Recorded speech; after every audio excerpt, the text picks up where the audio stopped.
Threaten my friend with revenge porn? I'll ruin your whole damn life. Hey everyone, welcome back to Plot Tales Daily. If you enjoy crazy stories and dramatic tales, make sure to hit that like button and subscribe to the channel. It really helps with the algorithm and helps us grow, so we can keep bringing you more of the content you love. Let's dive into today's story. So last week, my best friend shows up at my place unannounced. She's pacing back and forth, biting her nails. I've never seen her this anxious. I ask, "Hey, what's going on? You look like you've seen a ghost." She sighs and sits down. "I think I really screwed up," she says. I grab us some coffee and sit next to her. "Talk to me." She tells me about this guy she met online. They'd been chatting for a couple of months. She knew his first name, his screen name, roughly where he lived, and the kind of work he did. He wasn't from around here, but mentioned he'd be traveling nearby for work soon. They even made plans to meet up when he was in town. Everything seemed fine at first, she explains. He was charming, funny, and we clicked. But then she started noticing red flags. He'd get evasive when she asked specific questions, and sometimes he'd disappear for days without explanation. It didn't sit right with her. I decided to back out, she says. Told him I wasn't comfortable meeting up. And how did he take that? I ask. Not well, she admits. He flipped, started threatening to post some private pictures I sent him. I feel a surge of anger. He did what? Yeah, she says, her voice shaky.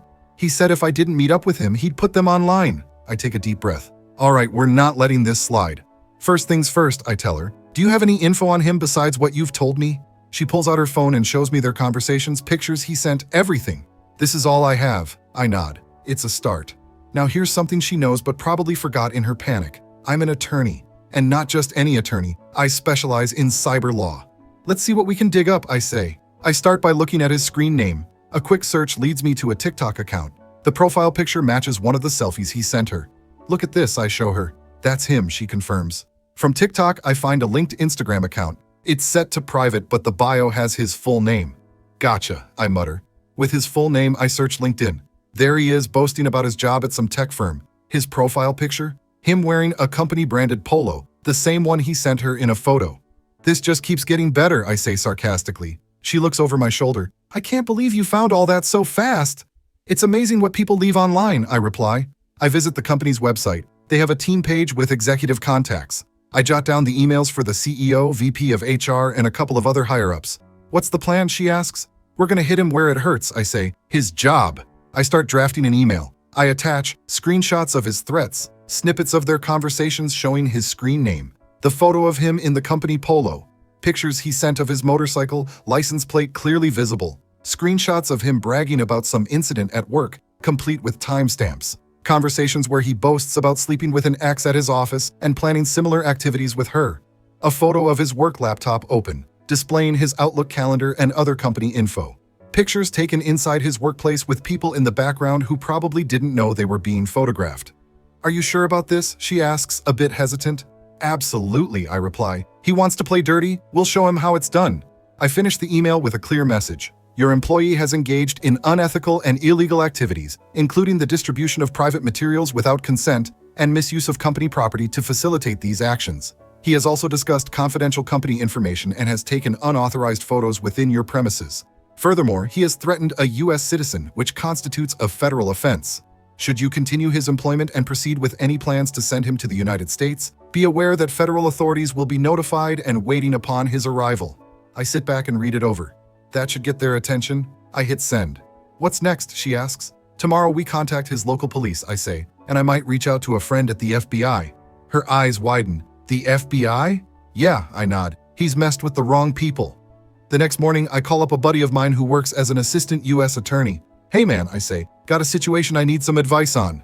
I lay out the details. He agrees that the threats are a serious offense and offers to coordinate with the appropriate agencies. Consider it done, he says. I also reach out to local law enforcement in the guy's country, providing them with all the evidence. Later that day, my friend gets a message from the guy. Please, I'm sorry, it reads. Let's just forget this happened. She shows it to me. What do I do? Don't respond, I tell her. He's trying to cover his tracks. Update. A few days pass. She gets an email from the company's HR department. Thank you for bringing this matter to our attention. We are conducting a thorough investigation and have suspended the employee in question pending the outcome. Looks like they're taking it seriously, she says. Good, I reply. Then she gets another message from the guy, more frantic this time. You ruined my life. I got fired because of you. I shake my head. He did this to himself. She seems relieved but still a bit uneasy. Do you think he'll stop now? He's lost his job and is under investigation, I say, but we'll keep an eye out. I get a call from my buddy at the U.S. Attorney's Office. Just wanted to let you know we've flagged him. If he tries to enter the country, he'll be detained for questioning. Appreciate it, I say. Local law enforcement in his country also reached out. They've opened a case against him thanks to the evidence we provided. He's got a history, the officer tells me over the phone. Your report might be what we needed to finally get him. I relay all this to my friend. Sounds like he's in deep trouble, she says. He is, I confirm. A week later, she gets one last message from him. You think you've won? This isn't over. I screenshot the message and send it to the investigator handling his case. Thanks, we'll add it to the file, they reply. After that, silence. Life starts returning to normal. She smiles more, laughs at my dumb jokes again. One evening, we're sitting on my porch watching the sunset. Thank you, she says quietly. For what? I ask, even though I know. For everything, she replies. I don't know what I would have done without you. I shrug. You would have done the same for me, she chuckles. Maybe not with the same efficiency. We both laugh. As we're sitting there, my phone buzzes. It's an email from the company's CEO. We have terminated the employee in question and are implementing new policies to prevent such incidents in the future. Thank you for bringing this to our attention. I show her the email. Looks like they're cleaning house, I say. Good, she nods.